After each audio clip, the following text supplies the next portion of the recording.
Salut tuturor, sunt Claudia Bucur și astăzi nu vreau să vă explic planul de compensație, vreau să încep cu ceva mai important. Astăzi vreau să vă explic care sunt cele mai importante 4 lucruri pe care trebuie să le facă o persoană care s-a înscris în compania Vital Health Global și își dorește să construiască aici o afacere pe termen lung.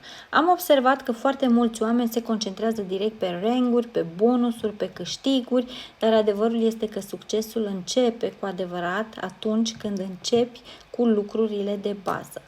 Deci, dacă faci corect următorii 4 pași, restul va veni de la sine. Așa că haideți să începem. Pasul numărul 1 este să te activezi. Activarea lunar cu minim 50 de puncte. Acesta este fundamentul afacerii tale. De ce?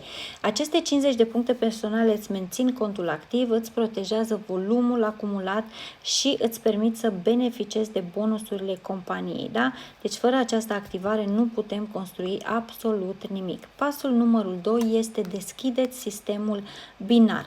După ce te-ai activat, următorul obiectiv este foarte simplu. Ai nevoie de un partener activ pe stânga, un partener activ pe dreapta, iar din acel moment binarul tău este activ. Da? Acesta este primul pas în construirea unei organizații stabile.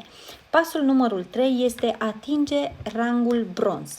După ce ai făcut bazele, următorul obiectiv este rangul bronz. De ce? Pentru că rangul bronz este primul rang important care îți deschide accesul la bonusul Unilevel. Iar pentru a atinge rangul bronz ai nevoie de 50 de puncte personale, 3 parteneri activi înscriși direct și 1000 de puncte volum grup. Da? După care urmează pasul 4 și anume atingerea rangului silver.